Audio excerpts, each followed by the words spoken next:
Dito tayo kay Digong, na? Dito tayo kay Digong at kay Nograles. Ito mga kababayan, sa totoo lang ito po ang nagsabi na hindi lang tulay ang bumagsak. Pati si Digong bumagsak na rin. Survey, hanapin natin sa Davao. Talo si Digong. Talo si Digong. Naku mga kababayan, ako nagsasabi sa inyo kay Nograles. Mag-ano tayo, research tayo para hindi tayo masabihang fake news. Ito na. Hanapin natin. Latest news. Talo si Rodrigo Duterte laban kay Nograles. Meron dito yan Pulso ng Davao.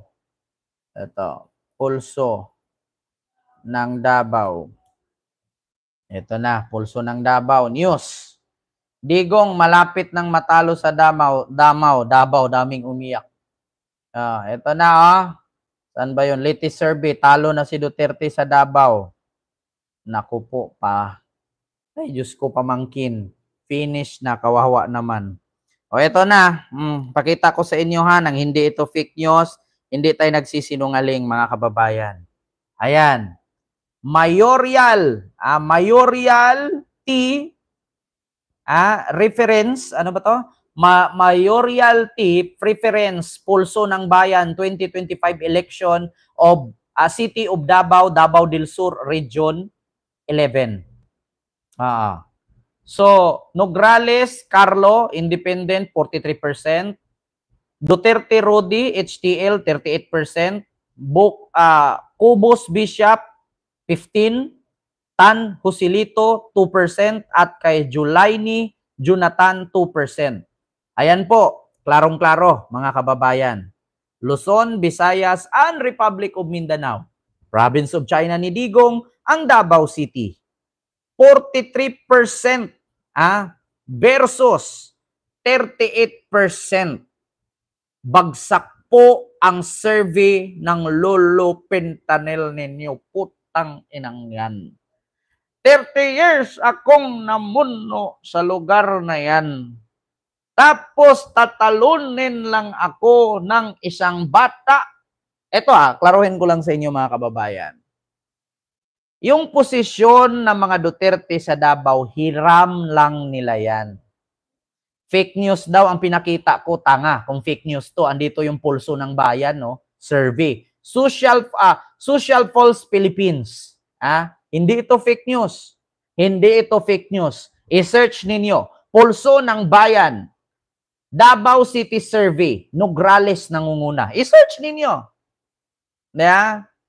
I-search ninyo. Para hindi kayo masabihang tanga. At hindi ko kayo masabihang putang ina ninyo. Inampas na kayo ng katotohanan. Sasabihin nyo pa rin fake news yan. Ayan Pulso ng Bayan Survey. 43% si Nograles, 38% si Digong. Ayan, Pulso ng Bayan Survey. Klarong-klaro. Malinaw pa sa sikat or sa refleksyon ng bunbunan ni Bato na bagsak po at kulilat si Digong nyo. Mayoralty preferences. Pulso ng Bayan 2025 election. 43% si Nograles, 38% si Digong. Ayan Kaya sasabihin, ito bago ko i-continue ito mga kababayan.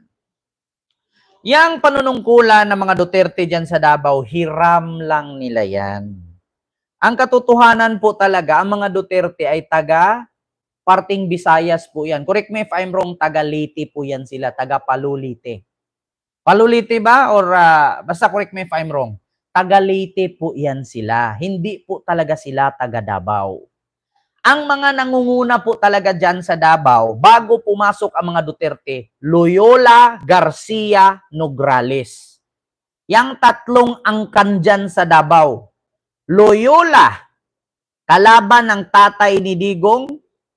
Garcia, kalaban din ni Digong. Nograles, kalaban din ni Digong. 3 angkan ang kanilang kalaban. Taga Maasin Leyte po sila. Hindi pala sila taga taga Maasin Leyte. Hindi po talaga sila. Yan ang katotohanan, hindi sila taga Davao. Hiram lang nila ang posisyon na yan. Hindi nyo ba nakita ang video na kung saan nanumpa si Nograles na makipagsanib puwersa kay Digong at pamilya ang tatay ni Nograles na makipagsanib puwersa at makipagkaibigan kay Digong kasi hindi kaya nila Duterte at Nograles na magkagulo sa Davao. Kasi yan ang pinakamatagal na kalaban ni Digong na hindi niya basta-bastang matalo. Mayor lang ang kayang takbuhan ni Digong sa Davao. Tumaas lang ang power niya nung tumakbo siyang presidente. Pero pag tumakbo siyang congressman, gobernor, hindi mananalo si Duterte dyan sa Davao. Yan ang pinakamalaking kalaban ni Digong, ang Nograles. Pag pumasok si Digong congressman, gobernor, nung hindi pa siya nagpresidente, hindi niya kayang tibagin. Meron akong patunay at video dyan na kung saan, nanumpa ang mga Nograles na makipagkaibigan na sila sa mga Duterte at pinahiram ni Carlo Nograles ang kanyang posisyon bilang congressman kay Pulong. Ngunit nung pinahiram ni Carlo Nograles kay Pulong ang pagiging congressman kasi ginawa siya ni Digong, si Nograles, sa Malacanang, inappoint siya ni Digong. Ang sabi ni Digong, i-appoint kita sa Malacanang, ipahiram mo kay Pulong ang pagiging congressman. Totoo yan. Gusto nyo ipakita ko sa inyong picture at video? Nanumpa si Nograles na makipagkaisa kay Duterte. At nung naging presidente si Duterte, ginawa niya si Nograles na isa sa kanyang gabinete sa Malacanang. Hindi nyo ba alam bago nagtumakbong mayor si Nograles ngayon kung kaano-ano ni Digong? Ano ang role ni Nograles sa Malacanang bago siya tumakbong mayor ngayon at kinalaban si Digong? Inappoint siya ni Digong sa Malacanang. Bitawan niya lang ang pagiging congressman at ipalit si Pulong. Anong totoo? Kaya ngayon, Digong, ibalik mo ang posisyon na hiniram mo na matagal nang pinalpak mo. Yan ang katotohanan. I-search ninyo kung anong trabaho ni Carlo Nograles bago siya ngayon naglaban sila dalawa ni Digong. Mga DDS, masakit na naman to sa damdamin. Hindi nyo alam, mag-research kayo. Carlo Nograles. Para malaman nyo kung anong trabaho niya sa Malacanang. Ito para makita ninyo. Ito, Nograles is the author of landmark legislation such as Green Jobs Act, which is held by International Labor Organization as first of a kind in the world. The Job Street Philippines Act, which provides our countrymen with better access, opportunity for employment, and universal access quality. Honorable Carlo Alexis Nograles, Cabinet Secretary. After spokesperson, naging commissioner ng civil service. Bago si Nograles tumakbong mayor, inappoint ni Digong sa Malacanang, ginawa niya ang isa sa kanyang gabinete yan. Bumaba si Nograles pagka-congressman, pinalit si Pulong. Pero anong nangyari? Carlo Nograles. Ito, was born September 3, 1976, is a Filipino lawyer and politician who served the chairperson of the Civil Service Commission under by President Rodrigo Roa Duterte. Bago siya nag-mayor. Ngayon, kalaban ni Duterte. Diba? Magbasa kayo ng resibo. Tandaan ninyo, pinahiram lang ng mga Nograles ang posisyon dyan ni Pulong pagiging congressman. Kasi never tumakbo si Duterteng congressman at gobernur dyan kasi masakit. Hindi niya kayang magpanalo. Mayor lang talaga siya ang kaya niya. Ngayon ang tanong, mapapasok pa ba? Hiniram lang ng mga Duterte ang posisyon sa Davao. For 30 years, palpak ang kanilang pagmumuno dyan sa Davao. Kaya kailangan bawiin na ng mga unang namuno dyan. Yan ang katotohanan. Ito Carlo Nograles.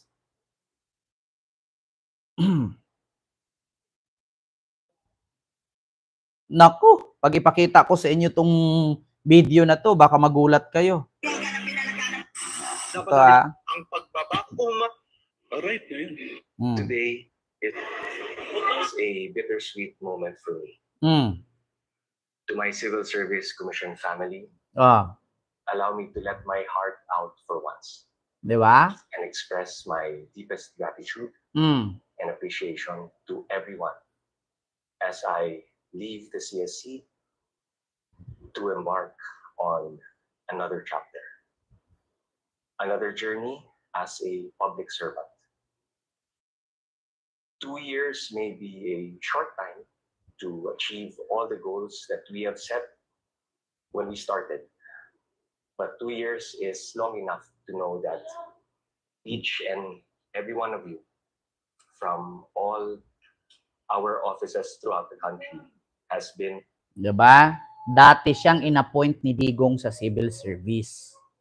Spokesperson, tapos civil service, tapos magkalaban sila ngayon ni Digong. Pero dati po talaga siyang congressman. Ang tanong natin. Ito ha. Ito na. Nang makita na dekadang agawan sa politika, public apology sa kauna-unahang pagkakataon ang pamilya Nograles sa pamilya Duterte. Dumalo si Pangulong Duterte sa kaarawan ni Davao City 1st District Representative Carlo Nograles sa Davao City kagabi. Doon sinalubong ni dating House Speaker Prospero Nograles ang Pangulo. I apologize publicly kung sa may heartaches natong duha. Diba? Nagpakumbaba ang mga Nograles para sa mga Duterte. Kasi hindi talaga kaya ng mga Duterte ang Nograles. Loyola, Nograles, Garcia, hindi nila kaya yan. Mga batigan yan. Taga Maasin, Leyte yan sila, mga taga Tacloban yung mga Duterte. Taga Cebu. Hindi talaga sila taga Davao. Nakipagsanib-puwersa lang ang mga Nograles sa mga Duterte kasi ayaw nila ng gulo, ayaw nilang madamay ang mga taong bayan sa Davao. Yun ang katotohanan. Labanan ng mga Nograles at mga Duterte. Hindi ikakaunlad ng Davao yan. Bagkos, nakipag-isa sila para ikakaunlad sa Davao. Pero anong ginawa ng mga Duterte nung binigyan sila ng power ng mga Nograles? Binigay sa mga Duterte ang posisyon for 30 years. Walang nangyari. Kaya baka naman ngayon, Digong, ibalik mo na sa mga Nograles yung hiniram mong posisyon. Yeah? Digong, ibalik mo na sa mga Nograles yung hiniram mong posisyon. Ayun video. Pag-abot sa 2010, atong nidagan si Rudy bilang presidente sa Pilipinas. 2016. From that day forward, inganta mo, I told you that the Nograles family will always support and will be loyal to the Duterte family. Diba? Narinig nyo? Simula nung tumakbo si Duterte noong 2016, sinabi niya sa mga taga Davao ng pamilyang Nograles na loyally support sa mga Duterte. Pero anong ginawa ng mga Duterte? Nagpakumbaba ang mga Nograles. Binigyan ng power si Digong. Pero anong ginawa nila? Wala.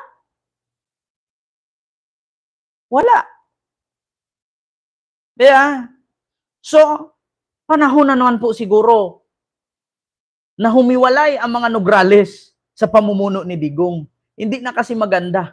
Kung ako, sa totoo lang mga kababayan, kung puro na lang patayan, kung ako bilang politician ayaw ko ng patayan, meron naman po siguro tayong kalayaan para humiwalay. Diba? Kapit nang lumabas ang baho ng admin. Noon nyo pa pinalabas ang baho ng admin. Naniwala ba ang taong bayan? May napatunayan ba kayo? Sabi mo, malapit nang lumabas ang baho ng admin. Sa tagal ninyong paninira kay Pangulong Bongbong Marcos at sa administrasyon ni Marcos or sa Marcos administration, may napatunayan ba kayo? Umpisahan natin kay Maharlika. Ipangalawa natin kay Banatbay. Isunod natin kay Glinchong. Isunod natin kay Sas. Isunod natin kay Duterte. Isunod natin kay Sara. May napatunayan ba kayo? Puro kayo sabi, malapit nang lumabas ang baho ng administrasyong Marcos. Kung isa-isahin natin, lahat ng naglabas, may napatunayan. Yung mga kwento ni Maharlika, natutunayan. Yung mga sinabi ni Digong, may ebidensya. Kay Digong pa nga lang mismo, hindi nakapanipaniwala eh. Maniwala pa ako na si Digong hindi na marunong humakbang at sa lapid na ang dila. Mas maniniwala ako. Pero yung sinabi niyong adik si Marcos, magnanakaw si Marcos, ba't hindi niyo ipa-impeach? Gagawa na uman ulit kayo ng AI video na sabihin yung nakaganon, tapos i-play nyo sa Amerika para hindi makasuhan ang naglabas. Ilabas nyo dito sa Pilipinas. Mag-party-party kayo kung saang mga hotel yan, tapos doon nyo i-play. Para pag may nakasuhan, kakanta kung sino ang nasa likod. Ba't doon nyo i-play sa Amerika? Para pag nagkaso, walang makakasuhan kasi sa Amerika nyo nilabas. Hindi naman bobo ang mga ang mga BBM supporter eh. Mga DDS lang ang tanga. Bakit doon nyo i-play sa Amerika at hindi nyo i-play dito sa Pilipinas? Para pag kinasuhan yung naglabas, kakanta siya kung sinong nasa likod. Ba't doon sa Amerika ninyo i-play? At bakit yung mga matatapang ninyong vlogger ngayon, yung isa nasa Japan, yung isa nasa Amerika? Kung talagang tama ang pinaglalaban ninyo. Nakita nyo na. Loyalty ng mga Nograles. And support the president. And go against all his enemies. Personal pang nanumpa sa Pangulo ang nakababatang Nograles bilang miyembro ng PDP Laban. Carlo is accepted into the folds of the PDP. And we are proud that one of the most powerful congressmen si Carlo mula sa bunganga ni Duterte yan. Kasi hindi niya kayang talunin ang mga Nograles pagdating sa congressman, gobernur sa Davao. Mayor lang ang kaya niya. Tumakbong president, nagpakumbaba ang kalaban. So, klarong-klaro. And I, thank you. Goodbye, Duterte. Balik, Nograles. So, yan lang po, mga kababayan. So, ito na. Tapos na tayo dyan sa ating